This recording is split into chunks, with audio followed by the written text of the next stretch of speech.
If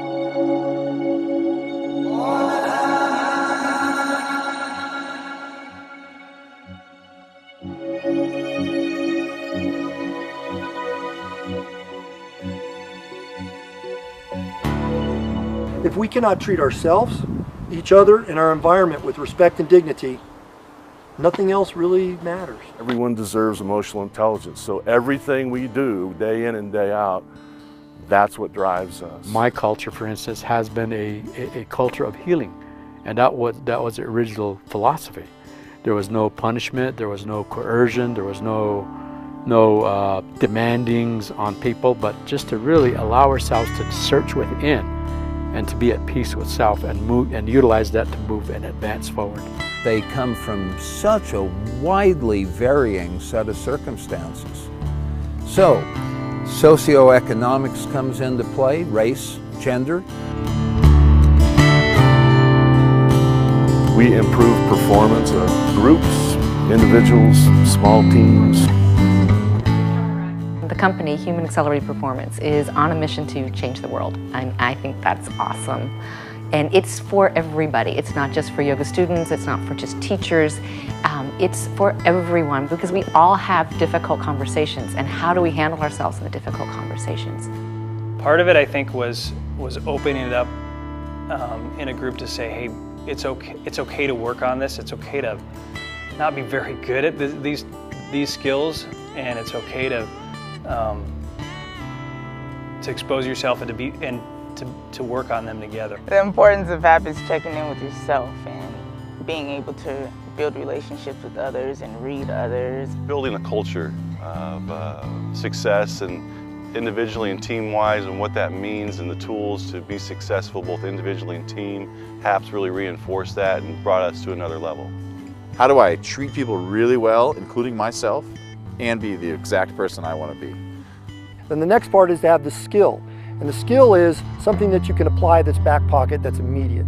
So when they walk away from a training, they can immediately do something different. Because if you always do what you've always done, you're going to always get what you've always gotten. We believe in high relationship, we believe in high expectations, and we also believe in high support. HAP training has taken me from an angry, isolated person who people probably didn't like very much to somebody who's assertive and able to make friends and build relationships in tough places. It has encouraged me to look outside of myself and my behavior and see the bigger picture. When you get scared, or when you get sad, or when you get angry, our physiology is exactly the same. And we can manage that, and we can move forward healthfully with that without doing damage to ourselves, others, or the people around us. I now have the confidence to have that conversation or to send that email and say, you know, this is what I need from you, this is how this needs to look moving forward. And I'm confident in knowing that, you know, me pushing back or sending that email is just me doing what I need to do for the company, what's best for the company, and it's not an emotional thing. The most effective tools I took away from HAP were how to control my emotions and anger in a real positive way so I could communicate more effectively, and with my family especially, and then also with colleagues at work.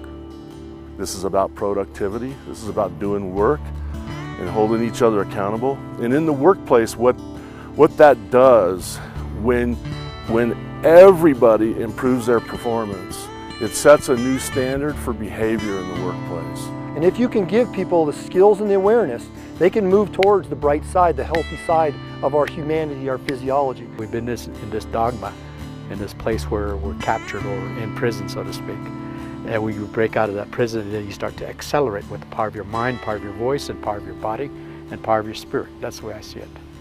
So from a departmental standpoint, the value of HAP that I could see for New Belgium, for IT department that I work in, or the small groups that I work in, is that we're constantly moving. We're constantly going. We're constantly either working on projects or multiple things at once. And so oftentimes that can feel like a whirlwind of stuff going on. How can we make better sense of how we all show up at work?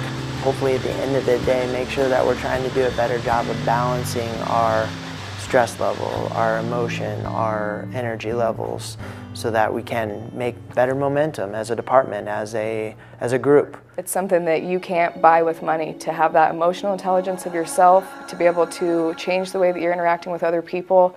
I mean, it could change the world, it really could. If you always do the same thing, you're always going to get the same outcome.